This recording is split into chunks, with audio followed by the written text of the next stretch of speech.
Bonjour à toi et bienvenue sur l'émission En Amour. Je suis Nicolas, l'auteur du blog grainesdecoeur.fr et je te souhaite la bienvenue sur le podcast.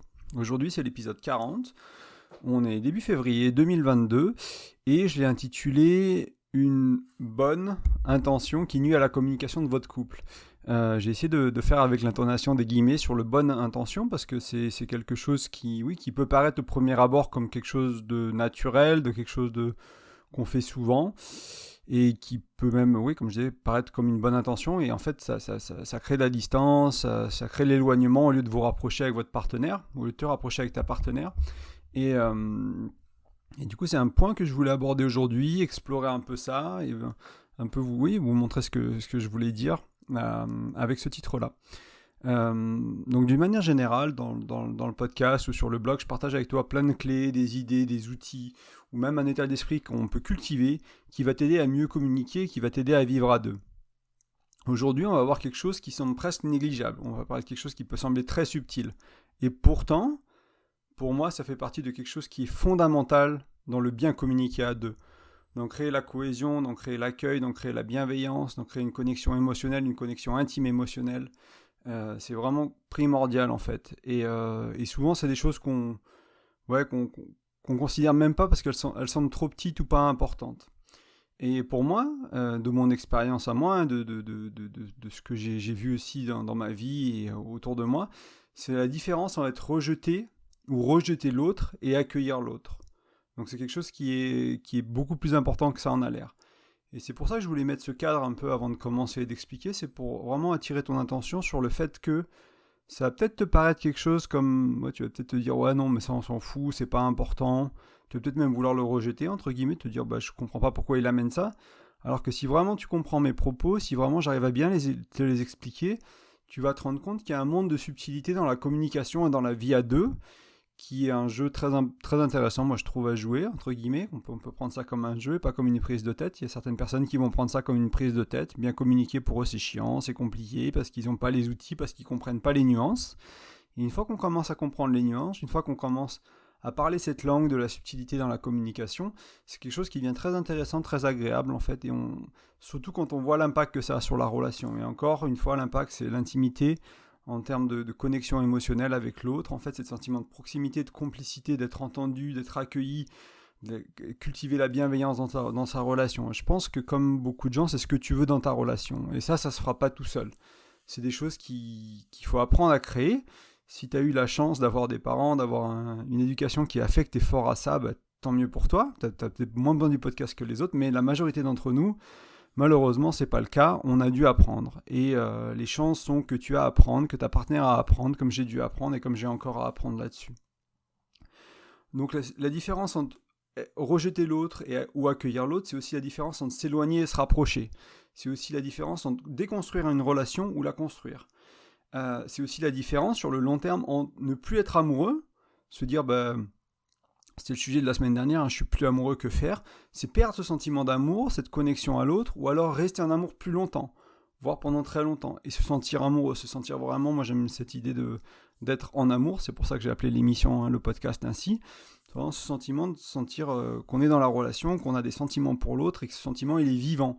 Après 1 an, après 2 ans, après 5 ans, après 10 ans, peu importe la durée en fait, c'est quelque chose qui se cultive, qui se maintient avec le temps. C'est pas quelque chose qui est limité au début de relation comme certains pensent le croient tout simplement. C'est une croyance qu'il faut perdre entre guillemets, il faut la changer par la croyance que l'amour ça se cultive, ça se maintient dans la durée.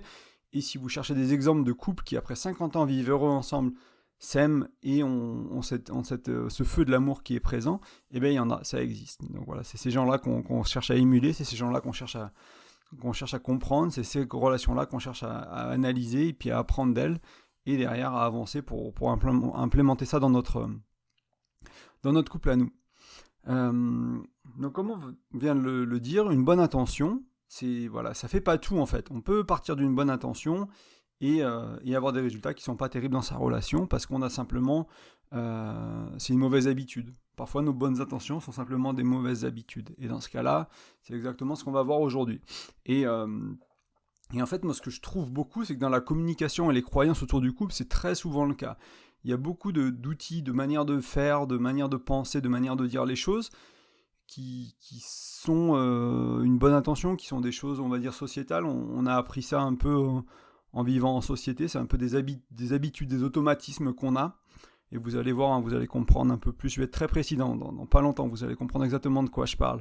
Là, je reste un peu vague pour juste poser le cadre, encore une fois. Mais ces automatismes, ces formules de politesse, c'est vraiment des choses qui sont néfastes en fait pour nos relations. Et ça va au-delà du couple. Ça peut être pour la famille, ça peut être pour les proches, pour le travail. Mais là, on va se concentrer sur le couple aujourd'hui. Donc pour commencer, pour entrer dans le vif du sujet, j'ai une question pour toi. J'aimerais que tu réfléchisses à comment tu réagis quand ton partenaire ou ta partenaire s'excuse pour un rien, pour quelque chose qui te paraît minime. Donc je vais te laisser un peu de temps de réflexion. Rappelle-toi de ta réaction, de ton automatisme, qu'est-ce que tu dis, qu'est-ce que tu ressens. Ton partenaire, ta partenaire fait quelque chose qui pour toi semble négligeable, semble pas important, semble même que pour toi l'excuse n'est pas justifiée en fait. Donc comment tu réagis ? Et maintenant que tu as eu un peu de temps pour essayer de penser à tout ça, est-ce que tu penses que ta réaction, elle sert ta relation ? Ou encore, en d'autres mots, est-ce que tu penses que ta réaction va rajouter de l'inconfort sur la situation qui est déjà inconfortable parce que ton partenaire est en train de s'excuser, ou est-ce que ta réaction à toi va rajouter de la proximité, de l'intimité, de la complicité ? Le plus probable, c'est que ça rajoute de l'inconfort.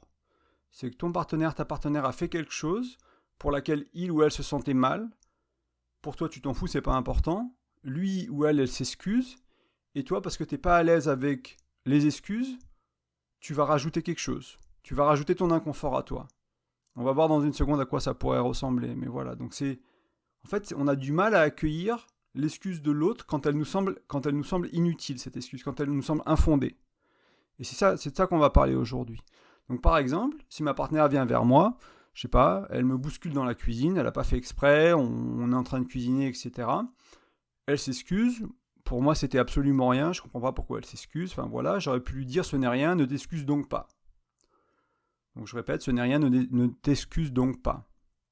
Ou j'aurais pu lui dire, ce n'était rien pour moi, pas besoin de te sentir mal pour si peu. Ce n'était rien pour moi, pas besoin de te sentir mal pour si peu. Et donc ça, c'est des choses que vous avez sûrement entendues, des choses que vous avez sûrement dites, des choses que vous dites sûrement d'une manière différente, mais je pense que vous commencez à comprendre l'essence de mon message, c'est quand on a cette réaction-là, on rajoute de l'inconfort sur l'inconfort. Et ça crée de la déconnexion, ça crée de la distance. Donc ça, c'est une mauvaise habitude. C'est cette mauvaise habitude que je parle. C'est ces automatismes-là qu'on va utiliser dans notre vie courante, sans conscience de ce qu'on dit, de ce qu'on fait pour la relation, de l'impact que ça a, qui vont, même si ça peut paraître une bonne intention, qui vont créer du rejet. Parce que là, on va décomposer un peu ces réponses-là, ces réponses automatiques que je viens de vous donner, et comprendre pourquoi elles sont vraiment impactantes, et pourquoi elles sont vraiment négatives pour votre relation, et où est la subtilité. Parce qu'en fait, on rejette ce que l'autre ressent, et ce que l'autre propose. Donc l'autre se sent mal, parce qu'il a fait quelque chose qu'il estime comme pas bien, et il propose des excuses, et nous, comme ça fait pas de sens dans notre monde à nous, dans notre monde à nous, on le rejette. On dit, non, en fait, ça va rien t'excuser pour si peu. Donc, on va lui dire, en fait, on va lui dire quoi penser, quoi faire, comment se sentir. On va se mettre dans une position on va pas accepter ce qu'ils viennent de nous dire, on va pas accepter leur mal-être, leur malaise, leur sensibilité, leur amour, parce que c'est aussi une preuve d'amour. S'ils s'en foutaient, ils le feraient pas. Donc on va rejeter tout ça pour rajouter notre inconfort sur la situation en fait. Donc c'est vraiment un rejet de l'autre, de où il en est, de comment il se sent. On ne l'accueille pas, et on n'est pas dans la bienveillance. Et en plus de ça, on va éventuellement dire, si on rajoute, ne t'excuse donc pas, pas besoin de te sentir mal pour si peu, on va lui dire comment penser, comment agir. On va leur dire, écoute, t'as mal fait entre guillemets. Donc la prochaine fois, fais pas ça. Et c'est ça qui est néfaste en fait pour notre relation. En fait, ça aurait pu revenir à dire, tu as tort de sentir du regret, laisse-moi te dire quelle émotion est appropriée dans cette situation. Alors c'est une manière un peu écrite de répondre à cette situation, mais c'est ce qu'on dit en fait. Quand on dit ce n'est rien, ne t'excuse pas, on dit en fait je m'en fous, mais t'as tort de t'excuser en fait, en gros. Si on ne l'accueille pas, on le rejette. Il n'y a pas d'entre les deux. C'est soit on l'accueille, soit on le rejette. Il n'y a pas un monde où il y a quelque chose d'entre les deux qui existe. On ne peut pas être neutre, entre guillemets. C'est soit vous créez un espace pour l'accueil, soit vous rejetez. Dans ce cas-là, c'est du rejet. Donc en fait, on lui dit à l'autre qu'il a tort de s'excuser, ce qu'il ressent, c'est pas approprié. Donc c'est vraiment, encore une fois, la projection de notre inconfort sur l'autre. Donc on rajoute de l'inconfort sur l'inconfort. Donc c'est là qu'on crée de la distance, c'est là qu'on crée de la déconnexion, c'est là qu'on crée de la tension. En général, quand une situation comme ça est arrivée, vous vous êtes rarement senti connecté à votre amoureux, à votre amoureuse et senti proche. Par contre, avec ce que je vais vous proposer, maintenant on va voir un peu l'antidote à ces automatismes, avec ce que je vais vous proposer, vous allez voir que peut-être, à force de pratiquer, et même moi je dois encore faire des efforts, ça fait des années que je connais ce concept-là, ça fait des années que je mets ça en place, et encore ce matin, ça m'est arrivé d'avoir un automatisme, et de ne pas accueillir ma chérie avec ce qu'elle avait à me dire. Et ben voilà, je me suis excusé, et j'ai essayé d'accueillir ce qu'elle avait à me dire, même si ça paraissait pas important pour moi, même si ça paraissait quelque chose qui est négligeable, etc. Naturellement, même après des années de pratique, des fois on va encore avoir ce vieux réflexe de rassurer, de dire c'est rien, t'en fais pas, c'est pas grave, etc. Alors qu'en fait, c'est pas l'autre est en train d'être vulnérable et de nous montrer quelque chose qui les embête, qui les inquiète, quelque chose qu'ils ont peur d'avoir mal fait, etc. Donc au lieu de rejeter ça, c'est apprendre à l'accueillir, trouver des mots pour l'accueillir et l'accepter. Alors je relis juste mes notes, réagir automatiquement. Ouais, c'est ça, quand on réagit de manière automatique, on gagne pas, en fait. C'est pour ça que je te demandais tout à l'heure, est-ce que ça permet, est-ce que c'est une bonne chose pour ta relation de réagir comme ça? Souvent la réponse est non, c'est parce qu'on va pas vers la proximité, on va pas vers l'intimité, on va pas vers la complicité, au contraire on s'éloigne. Donc j'aimerais te demander à ce point du podcast, ça fait 10 minutes que j'en parle, c'est est-ce que tu arrives à comprendre la subtilité et l'importance de mieux communiquer pour une relation plus ouverte, plus tendre, avec plus de bienveillance? Et si oui, c'est super parce qu'on va encore aller plus en profondeur. Sinon, je t'invite à éventuellement réécouter le podcast. Parce que moi, il y a des choses qui m'ont pris plusieurs fois à comprendre. Et quand on rentre dans la subtilité de la communication, selon là où tu en es, c'est peut-être pas des choses qui sont évidentes. Et peut-être c'est quelque chose que tu vas avoir du mal à vraiment saisir. Et il n'y a pas de souci, c'est ok, je suis passé par là aussi, et des fois il faut relire un livre, des fois il faut réécouter un podcast, des fois il faut réécouter une vidéo, pour commencer à comprendre les nuances de ce que l'auteur voulait dire. Parce que je le dis peut-être aussi avec des mots, qui ne sont pas nécessairement les mots que toi tu utiliserais pour parler de ça, et ce qui fait qu'on ne se comprend pas si bien que ça en fait, tout simplement. Mais quoi qu'il en soit, on va avancer.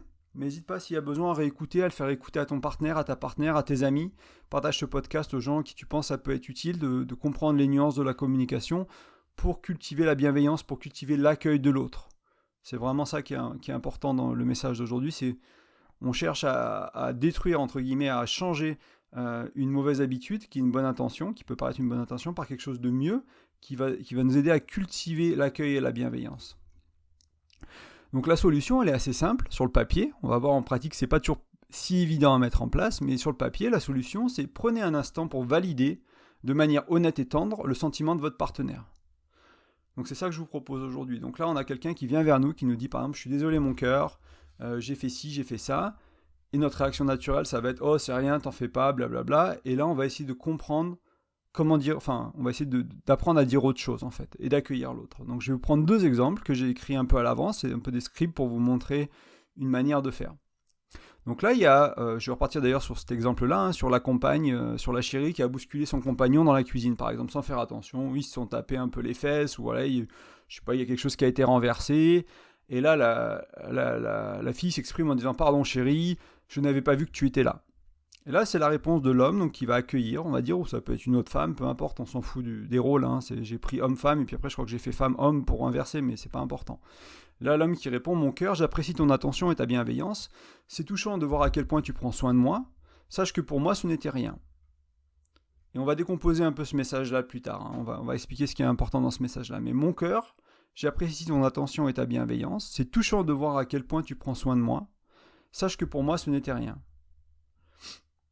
Ou un autre exemple, je suis désolé mon amour, si j'avais su le temps que la réunion prenait, je t'aurais prévenu à l'avance. Donc là, le mec, il est en retard, il était au boulot, il était en call avec son boss, etc. Il y a la réunion qui a traîné, et il sent un peu penaud parce que voilà, le dîner est décalé, parce qu'il n'a pas pu s'occuper de quelque chose, ou juste qu'il pensait avoir du temps à deux, et voilà, donc il il y a cette volonté de s'excuser pour être en retard.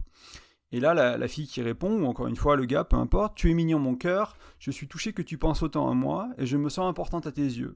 Ce retard n'était rien pour moi, j'ai discuté avec une copine en t'attendant, il n'y a aucun problème entre nous.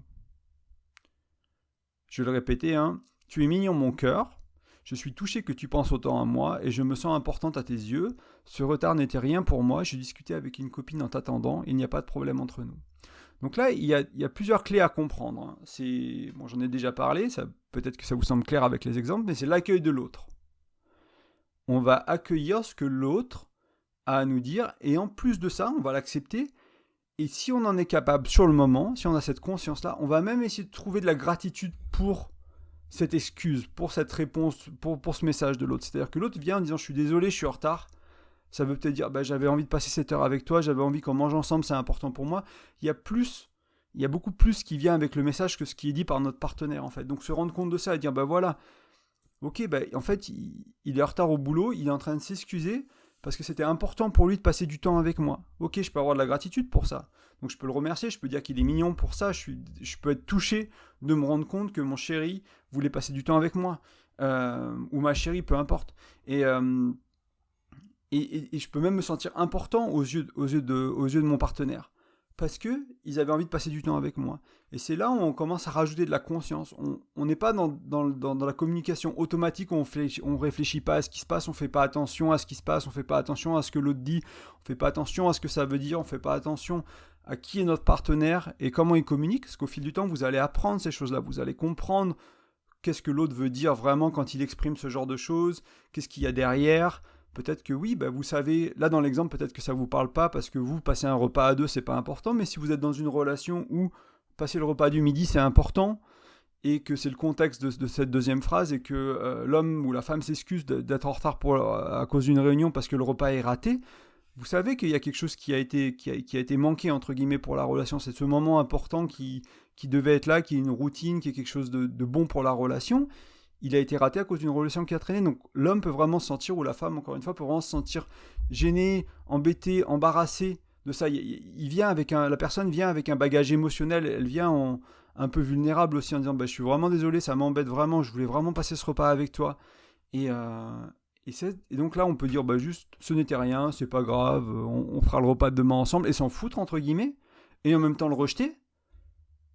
Et ce qui est pas agréable à vivre, si vous êtes la personne qui fait les excuses et puis que vous faites un peu balayer comme ça par votre partenaire en mode on s'en fout, c'est pas grave, on mangera demain ensemble. Ça vous donne peut-être l'impression que la relation est pas importante pour lui ou pour elle, qu'au final vous sentez peut-être coupable de ressentir les émotions que vous ressentez parce que vous faites tout un foin de quelque chose qui paraît mineur, etc., etc. Donc là, c'est là où le rejet est dangereux pour le couple. C'est parce qu'après on se sent mal en fait. On peut se sentir mal, on peut se sentir pas approprié, on peut se sentir pas à l'aise.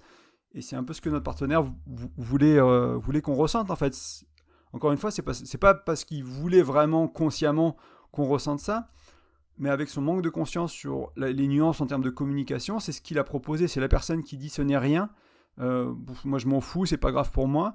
Il n'y a pas de conscience. Il n'y a pas assez de conscience, c'est pas qu'il n'y en a pas, mais il n'y a pas beaucoup de conscience dans cette réponse-là et dans l'impact de cette réponse-là, en fait. Donc voilà, c'est vraiment là que je voulais vous amener. Mais aussi, donc, accueillir l'autre, accepter, éventuellement trouver de la gratitude et apprécier leur amour, apprécier leur tendresse, apprécier leurs excuses, apprécier l'importance de l'amour qui monte pour nous, mais aussi leur inconfort, en fait, pas que des choses positives. Là, il y a peut-être un vrai inconfort chez notre partenaire quand elle vient et qu'elle s'excuse vers nous, qu'il s'excuse vers nous de quelque chose qu'ils ont fait. Il y a peut-être vraiment un inconfort, il y a peut-être vraiment un sentiment en eux, dans leur ventre, dans leur corps, une sensation qui fait qu'ils ne sont pas bien. Donc, essayez d'accueillir ça et de ne pas le balayer et de ne pas le mettre sous le tapis. Et aussi, ce qui peut être intéressant, ce que j'ai fait dans les exemples, c'est ensuite, on ne va pas dire comment se sentir, penser ou faire. On ne va pas leur dire, fallait pas t'excuser, ça vaut pas le coup. On va pas dire ça sert à rien de te prendre la tête pour si peu, etc. On va pas leur dire quoi faire. Par contre, on va parler de nous à la place. On va dire qu'éventuellement pour nous, c'était pas important. Tu vois, moi ce que j'ai mis à la fin du premier exemple, j'ai mis sache que pour moi ce n'était rien. Dans le deuxième, j'ai mis ce retard n'était rien pour moi. Je discutais avec une copine, donc par exemple, on le rassure que j'étais pas en train d'attendre, de stresser, de machin, de trucs. Et en plus, il n'y a aucun problème entre nous. Donc ce retard n'était rien pour moi, je discutais avec une copine en t'attendant et il n'y a aucun problème entre nous. Donc là, voilà, on va dire que pour nous, ce n'était rien. Alors, il peut y avoir des cas où pour nous, c'était important et c'est aussi ok de le dire. Donc accueillir l'autre, lui dire, bah voilà, t'es mignon mon cœur, je suis touché que tu penses autant à moi, je me sens importante à tes yeux. Mais en fait, ouais, ce repas de midi était important pour moi, je suis un peu bouleversé, ça me touche un peu. Mais écoute, voilà, merci, j'accueille tes excuses, et puis partir de là, en fait. Ça ne veut pas dire qu'il faut aussi, si c'était important pour vous, il ne faut pas mentir non plus. Hein. C'est honnêteté radicale et bienveillante dans le couple. Hein. Il faut dire les choses comme elles sont, mais voilà, bienveillante, avec bienveillance. Et là, la clé que je vous partage aujourd'hui, c'est vraiment pour cultiver cette bienveillance. Et donc dites votre vérité, mais apprenez à le dire d'une manière douce, d'une manière agréable, qui peut être entendue. Donc voilà, donc là, la deuxième clé, après l'accueil, l'acceptation et la gratitude envers l'autre, c'est éventuellement préciser ce qui est là pour nous, mais on pousse pas ça sur l'autre. Quand je dis pousser ça sur l'autre, c'est-à-dire que nous, on avait un inconfort, et donc on va dire ce n'était rien pour moi, je m'en fiche, donc on va pousser notre inconfort sur l'autre quand on fait ça. C'est pousser, c'est redonner, enfin, entre guillemets, l'inconfort, le remettre dans la relation, de le remettre vers l'autre, alors qu'il est chez nous. Donc on peut le garder, on peut accueillir notre inconfort aussi, c'est aussi une clé importante, c'est-à-dire que nous, si on se sent inconfortable, ok, on s'arrête 2 secondes, on réfléchit, oui, je ressens ça, ma réponse automatique c'est ce n'était rien, blablabla, qu'est-ce que je peux faire à la place? Ok, j'accueille, ça veut dire qu'elle m'aime, ça veut dire qu'il m'aime, ça veut dire qu'il pense à moi, ça veut dire que c'était important pour lui qu'on passe ce moment ensemble, ça veut dire que c'était important pour lui de pas me bousculer, pour pas renverser le thé ou le gâteau qu'on était en train de faire, etc., etc. Donc appréciez ça et choisir une réponse différente et éventuellement, si c'était rien pour vous, le préciser pour dédramatiser, entre guillemets, pour aider, pas pour faire que l'autre se sente mal parce qu'il pense ou il réagit d'une manière inappropriée, mais vraiment pour lui dire, écoute, pour moi ça va. Après, est-ce que si pour toi ça va pas, si pour toi s'il y a quelque chose émotionnellement qui est là, on peut en parler, on peut continuer la conversation, on n'est pas obligé de s'arrêter là.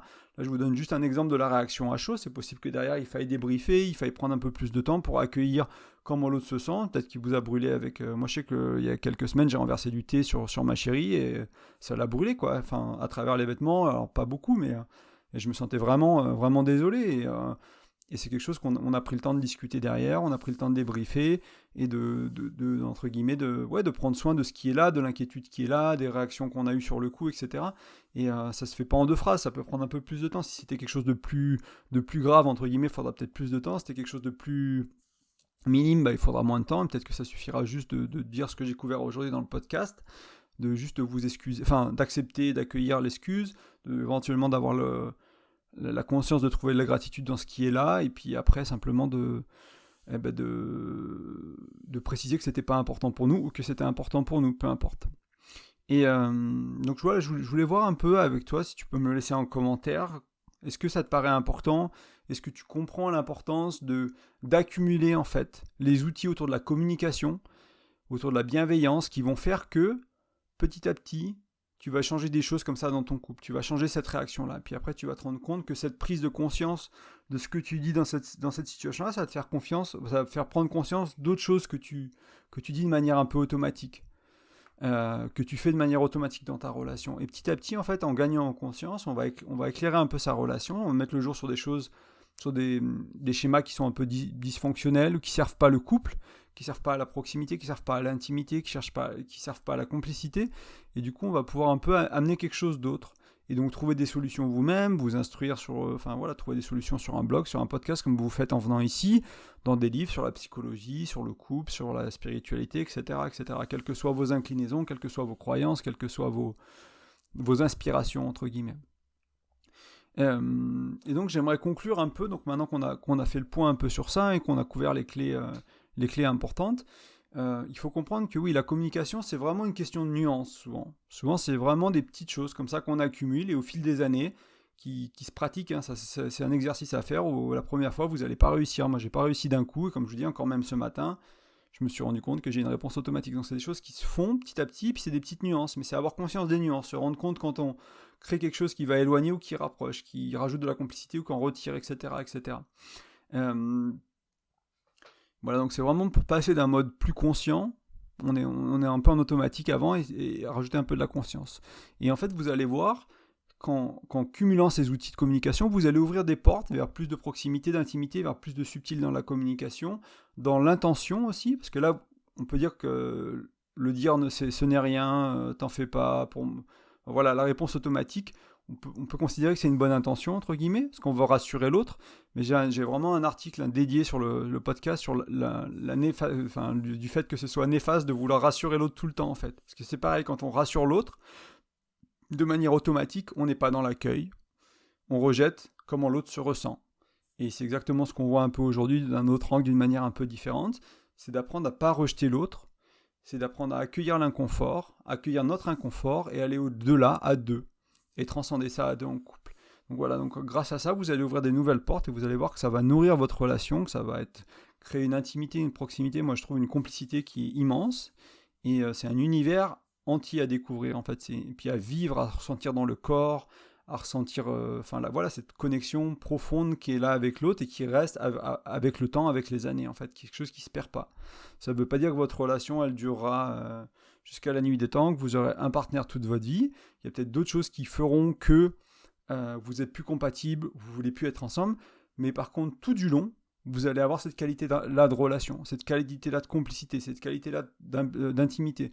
Donc ce qui va faire que votre relation aura beaucoup plus de chances de durer, parce que la qualité de la relation sera meilleure, elle sera plus nourrissante pour vous, pour l'autre, ça va impacter votre sexualité. Souvent on dit qu'il n'y a pas de bon sexe entre guillemets sans bonne communication, et l'inverse en fait, il n'y a pas de bonne communication sans bon sexe en fait. Et il faut la sexualité et la communication dans le couple, et là on parle de communication parce que ça va aussi aider à créer l'intimité émotionnelle, et tout ce qui tourne autour de la sexualité, ça va plus souvent avoir avec les émotions qu'avec le sexe lui-même. Donc voilà pour aujourd'hui. J'aimerais te rappeler que tu peux, quelle que soit la plateforme sur laquelle tu écoutes le podcast, il y a souvent un moyen de mettre une note, de mettre des étoiles. C'est une très bonne manière de faire connaître le podcast, partager le contenu que je connais et aider les gens à découvrir le podcast. Donc n'hésite pas à prendre 30 secondes pour mettre la petite étoile, celle qui te paraît appropriée, et un petit commentaire, que ce soit utile, que tu aies des feedbacks pour moi, pour travailler. C'est encore le début, on n'est qu'à l'épisode 40, donc j'ai encore plein de choses à apprendre et à améliorer. Donc n'hésite pas à prendre un peu de temps pour partager ça, pour partager une petite note ou un petit commentaire. N'hésite pas aussi à partager ce podcast avec des amis. Je sais qu'il y a beaucoup moi, de mon expérience à moi, si je regarde beaucoup de couples que j'ai connus ces 10 dernières années, depuis que j'ai commencé ce chemin du développement personnel, j'ai croisé beaucoup de couples qui avaient besoin de ce genre de conseils. Et avant d'avoir le blog et d'avoir mon propre podcast, je partageais les lectures, je partageais les vidéos des autres, je partageais les podcasts des autres. Et du coup, n'hésite pas à partager ce que je fais aujourd'hui, parce que ça m'aidera aussi, ça sera motivant. Je voulais te rappeler aussi que je propose des accompagnements en coaching. Donc n'hésite pas, si ça peut t'intéresser, que tu sois seul et que tu as du mal à te mettre en couple, que tu sois en couple et que tu veux vraiment améliorer ta communication, la bienveillance, la conscience, développer des routines pour ton couple qui sont utiles, et aussi autour de la sexualité, n'hésite pas à m'envoyer un email. Il y a un formulaire de contact, tu vas sur graine-2-coeur.fr, il y a un petit onglet contact, tu peux m'envoyer un email et puis on regardera, on échangera un peu pour voir si travailler ensemble ça fait du sens. Et voilà. Et enfin, la dernière chose que je voulais mentionner, il y a un e-book qui est disponible gratuitement sur le site autour de la communication. C'est 5 clés, en fait, 5 outils pour améliorer la communication dans ton couple et vraiment avoir un impact assez rapide. C'est des choses qui sont assez faciles à mettre en place, à comprendre, des outils qui sont faciles à utiliser pour vraiment changer des choses tout de suite dans ton couple. Donc ça, c'est un e-book. Tu trouveras des formulaires de capture avec ton prénom et ton email à remplir en échange de l'e-book. Et ça se retrouve sur graine-2-coeur.fr, sur le blog. Et voilà. Je te remercie beaucoup pour ton écoute. Et je te dis à très bientôt. Salut!